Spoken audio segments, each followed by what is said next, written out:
Oh, good. I don't have the most booming of all voices, so. Let's everybody say hello to Denise. Hello, Denise. I was so excited to come back. When I came last time, I was like, I didn't know what to expect. And everybody was so warm. I was like, well, this is like coming home. So an interesting kind of topic came up right at the end, and it was like lifestyle changes.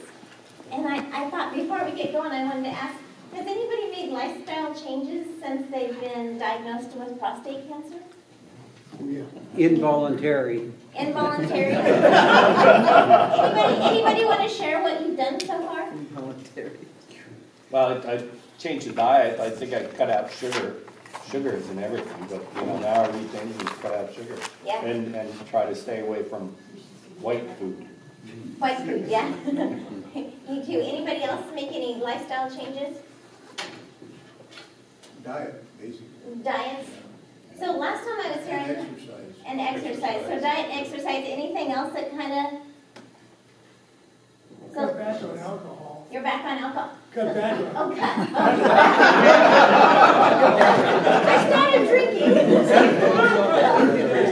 Jack? I say yes, dear, more often. Yes, dear. Now that is exactly the right thing to say. You should talk to my husband. My husband and I just celebrated our 27th wedding anniversary. Well, today is our 30th. Oh, congratulations! Just had my 61st. What's that? I just had our 61st. 61st. Whoa. Anybody? 61st, 61. Anybody more Yeah, than anybody 61? else do that? There we go. How many? 67. Whoa! That's amazing. I think my grandparents, they got up to 75. It was crazy. They were my best teachers ever. So when I was here last time, I was talking about healthy homes and how many chemicals are in a house and how to kind of minimize chemical exposure in the house. Did anybody make any changes in your houses after? Yes? Oh, I like this. Using dishwasher soap. Dishwashing soap. Type with no chemicals. It's amazing what that stuff. I know. Just about throwing everything else away. Seriously, you don't need hardly any chemicals in a house. It's insane how few chemicals. And it leaves a film that detracts from anything sticking. Uh-huh. It's amazing. Everybody should try it. So what kind is that? So dishwashing liquid, Palm olive. I use the palm olive. Palm olive? Yeah. It's completely biodegradable. Mm-hmm. It's fantastic. It's unbelievable. You replace any type of any kind of cleaner. It just does such a wonderful job. You just really don't need that many chemicals. So my background is I've had a restoration cleaning company for 26 years. I'm a healthy home specialist. I've taught how to minimize chemicals in a house, how to clean for health, residue-free cleaning, yada, yada, yada. But it's really like how to get rid of the yuck out of your house. So what he was saying about, because most of the cleaners you have in the house tend to be a little bit toxic. They have VOCs, they have solvents in them, they have broadband not antibiotics, but microbials in them to kill anything living organisms. So minimizing those chemicals in a house is essential. I was thinking on the way over here, one of my life-changing moments is I was in a house with one of our clients, and he had cancer and he was looking for a bone marrow transplant. And he had an impaired immune system. And in the house, they said, make sure you don't have any germs in the house because you have this impaired immune system. And so he was using antibacterial quaternary disinfectants all over his house, like Lysol. He was putting Lysol wipes everywhere, so there was nothing that anybody would touch that could possibly have a germ. Well, the problem with that is he had an impaired immune system, and he was inundating his immune system with extra chemicals. And I was like, no! Because there's so many different ways to clean and not have those chemicals. And what you were saying, Jim.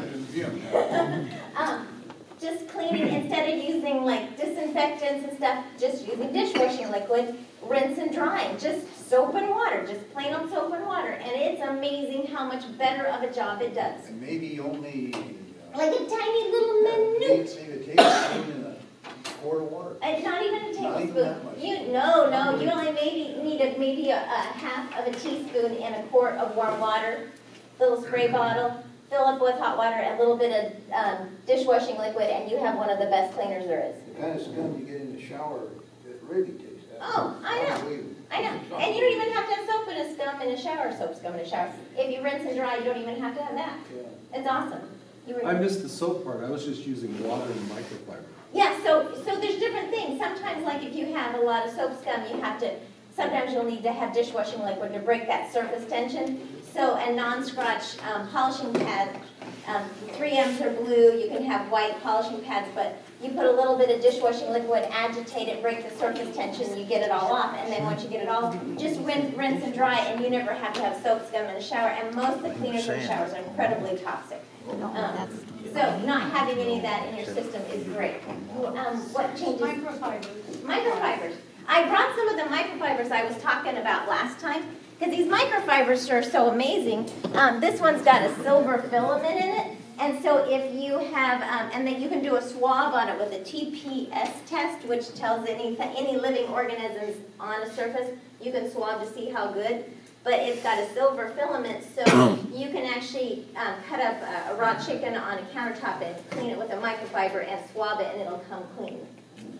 And not have to use all these Can you crazy pass that around? Oh, yeah, absolutely. It works really well on just like Yeah, so, stainless steel. oh, it's amazing how better of a job these kind of cleaners, and I'll get into my uncluttering, but I just wanted to kind of follow up, but these clean up so much better. So after 27 years or however long of cleaning, the number one thing we removed in a household was cleaning residue. Because if you put a cleaner on a surface and you leave it behind, its job is to attract soil. So you're cleaning your own stuff. So you're working 10 times harder than you need to versus just removal. You're not trying to kill everything, you're just removing. Anybody else make any changes in their chemicals that they have in the house after the last visit? You can get those E-cloths, The E-cloths, yeah, these are Norwex, and I actually sell these. They're the only ones I think that have the silver filament, but the E-cloths are excellent. Make sure if you get the microfibers, you get a high quality one. And then when you get them, take really good care of them. Don't use any fabric softeners, dryer sheets, bleaches on it, because you'll either coat the thing or break down the fibers. So if you get them, take good care of them. And that kind of goes to, in your house, you don't want a lot of chemicals in your laundry because you're putting it on your skin. You don't want a lot of chemicals in your laundry when you're doing laundry. An alternative to having dryer sheets is using like alpaca dryer balls, or anybody seen like wool dryer balls? Oh, I just saw that on my phone. I was wondering what that was. Yeah, so what the heck is this?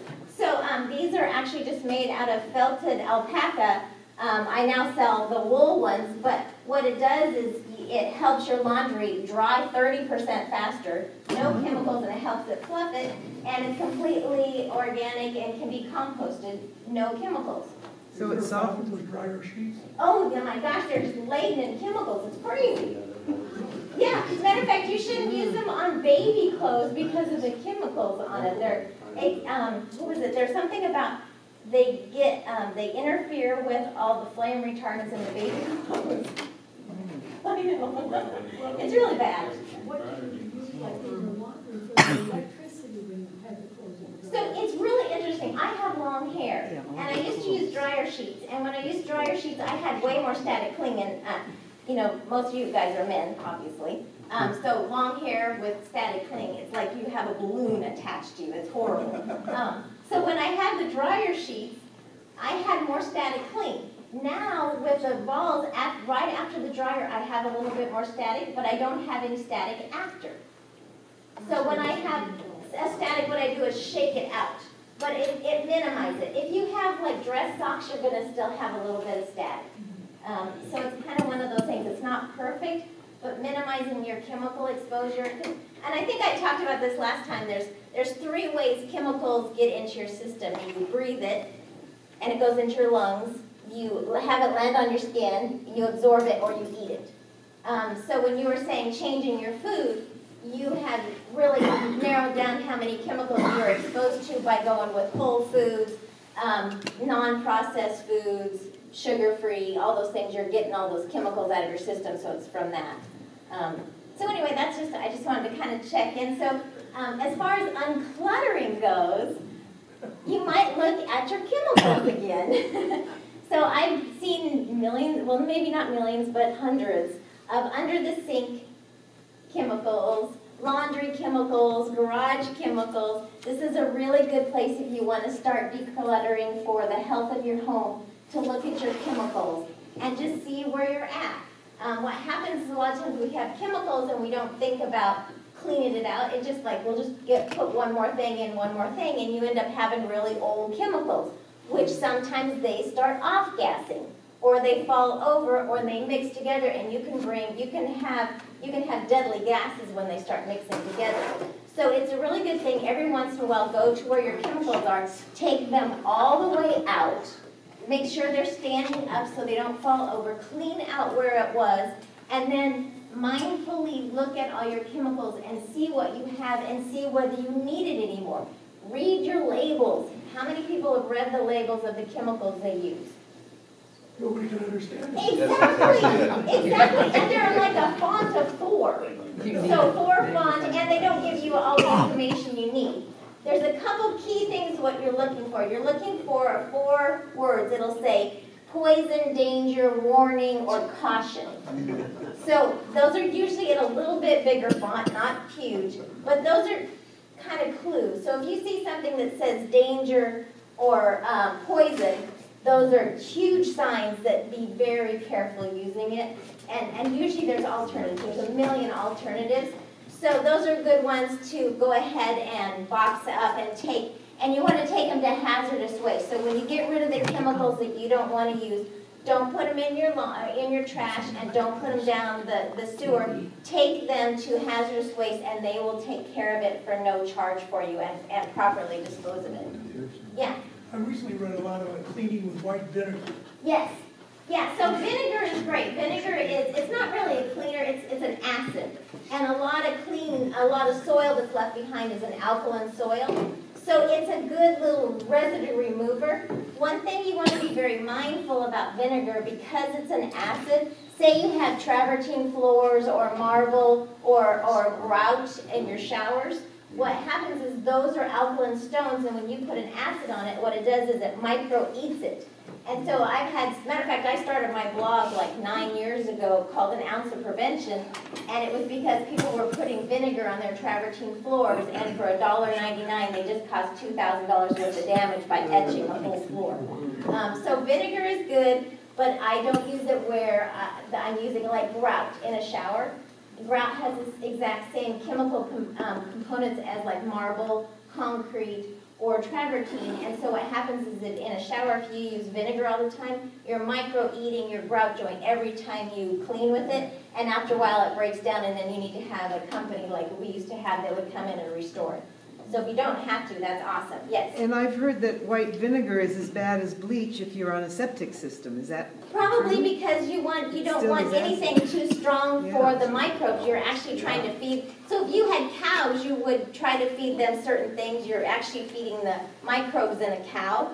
That's what you feed. So the same thing in a septic system. You want to make sure you're not damaging. So you don't want to do bleaches. You don't want to use disinfectants. You don't want to use vinegars. You want to use mild cleaners. So in cleaning, the number one thing I do is prevention. What can you do to prevent the soil? When you clean, use the mildest means, and that means microfibers, vacuuming, and dishwashing liquid, which usually has a pH of 7, and that's what you want to clean almost everything with, is a pH of 7. Just do the mildest possible thing you can have. And actually, if you are interested in actually having a class on how to clean and specifics, I'd be more than happy to get together with you and be very specific of what you do on everything, products you use, and how to do it, and how to save yourself a ton of time and make your homes cleaner and have no chemicals at all.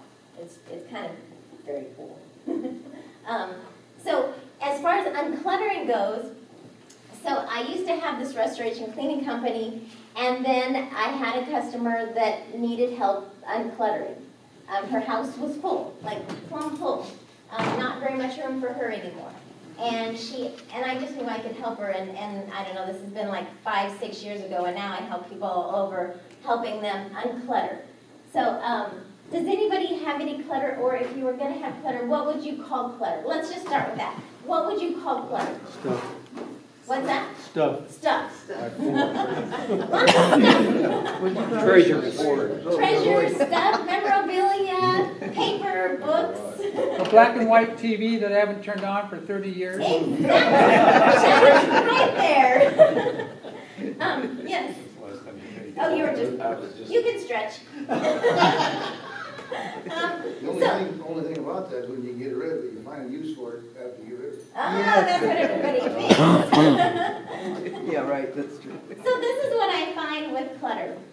If you think about your house right now, and you don't necessarily have to have physical clutter stuff, sometimes your clutter can be mental clutter. Of just so many, you're thinking, and you can't ever stop thinking, so you can't go to sleep because your head's like, brrr. You might have electronic clutter, that you're on Facebook and watching TV all the time and on your cell phone, and I call that electronic clutter. I mean, you can have a million different ways of having clutter, but clutter in general is too much. Too much of something, it overwhelms you, and at some point you just feel like you can't breathe. You need space. What it does to you is it diminishes your spirit. So if you think about what your clutter is, and you think about walking into that space, every time you see it, it's going to deplete you. You're going to walk in and go, ugh, how in the world am I going to do this? And so if you think about the place that should nourish you the very most is your home. And if you walk into your home and every time you walk in you're like this, every time you wake up you're like this, what does that do? I mean, just body posture, you can see what it does. It takes the air out of your sails.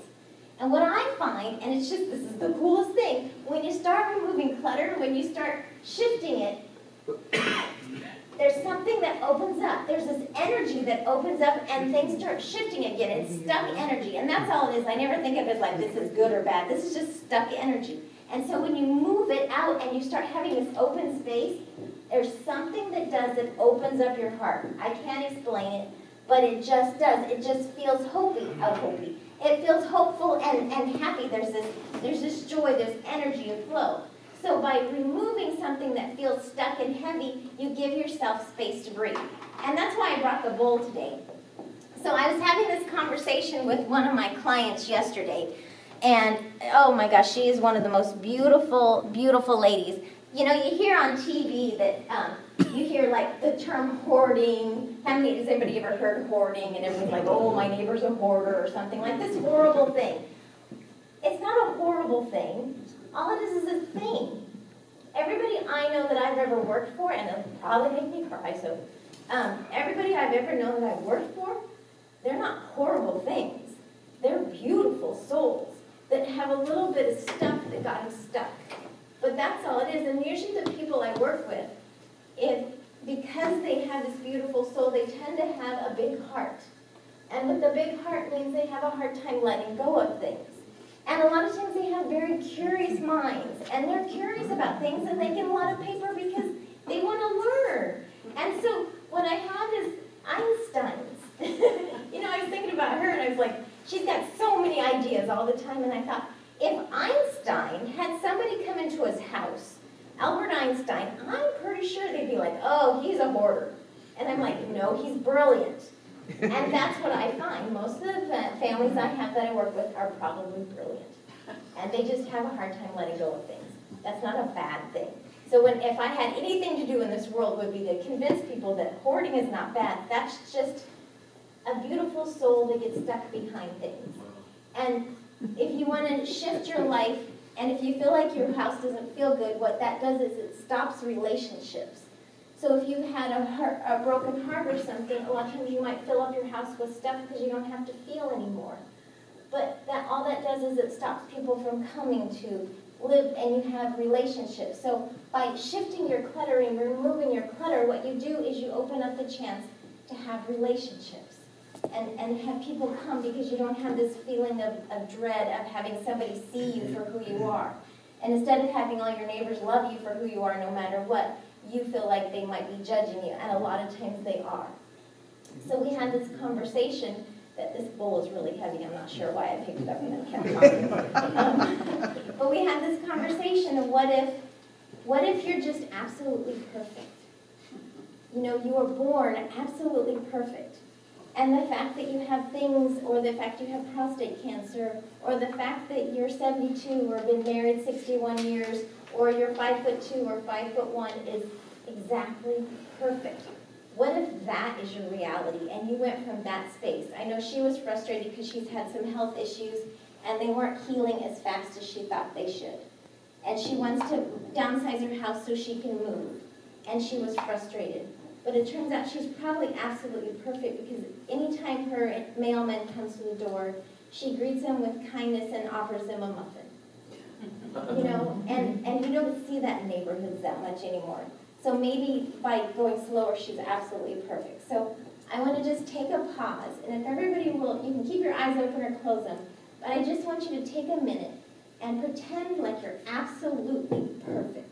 No matter whether you have tons of stuff or you don't have any stuff, whether you don't feel good or do feel good, that you're absolutely perfect and you will die perfect. And in the middle, all you have is residue that kind of sticks on every once in a while. And all you have to do is clean off the residue, and you're back to being perfect. So I'm going to strike this. This is a singing bowl. This is an F note. And it's just this beautiful sound. You might have heard it, but I'm sorry, what was your name? Pat. Pat has a singing bowl in his car. Who knew? You can see where I come from. All right, so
perfect, and that's the best way you clean your clutter. It's just remembering that you're perfect every day, and realizing maybe you should let go of some stuff or not. But how much better would our lives be if we just remembered that the person we're next to is perfect, and their neighbors are perfect.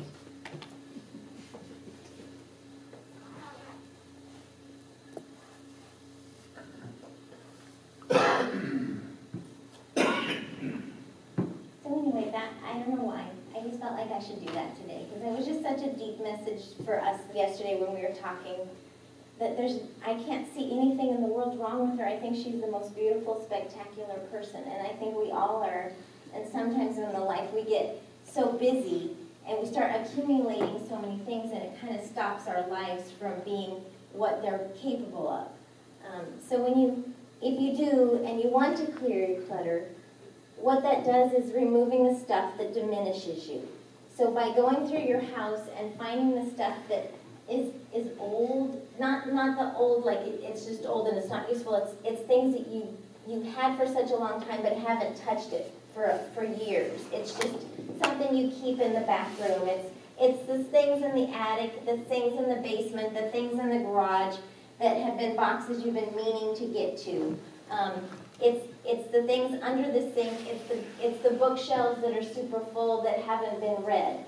By letting go of these things that are in your life that diminish you, it gives you a sense of freedom. By not letting the stuff in our life dictate our life, we have more time to live. We don't have to run around taking care of our stuff all the time. We now have space to live and to be in relationships. I love this group. I think this is one of the nicest, coolest groups I've ever been a part of. You can tell how thoughtful you guys are to each other, and the fact that you can bring in somebody. Usually when somebody joins a new group, you have to kind of slowly get meandered in. You hope somebody says hi to you, and it's hard. Your group is so nice. As soon as somebody new comes, you're like, what can we do for you? You have the full attention. Doesn't that feel nice? To feel like you're, cancer is such a hard thing to even grasp, let alone our medical system. But to have this huge support group of walking in and all they care about is what's going on. I mean, I think that is a huge gift. And instead of spending all of our time with our stuff, spend more time with relationships. In a house, probably the two rooms that may have the biggest impact on our health is the kitchen and the bedroom. The kitchen, because in the kitchen we end up having a lot of foods that may be diminishing to us. We've always eaten Oreo cookies after dinner, or we have ice cream after dinner. But by going through, if you want to change your lifestyle, the best way to do is to clean out your whole pantry, and then clean it, and then put the things in that are going to give you life and not take it away. By creating a kitchen that doesn't have a lot of toxic chemicals, by cleaning your countertops with microfibers and dishwashing liquid instead of Lysol and bleach, that will help you have a more vibrant kitchen. In the bedroom, it's because we don't sleep very well as a society. Is there anybody here that is getting tons of sleep? I ask that because I haven't been to one client that gets sleep. It's like everybody's so sleep deprived, and that's when we heal. That's when our bodies heal. That's when we rest deeply. We have to be able to rest deeply. And if our bedrooms are full of electronics, we have our router somewhere, we have our cell phones, we have electrical cords going here, we have TVs going, we have iPads going. That is not conducive to good sleep, is to have electronic wired all over you. Having fragrances in a bedroom, having clutter where it doesn't feel safe, where you wake up and you just feel overwhelmed with so much stuff, having a space that's clean and refreshed. That's probably one of the main reasons to clean out your clutter, is just so you can rest, so you can get some sleep. It's a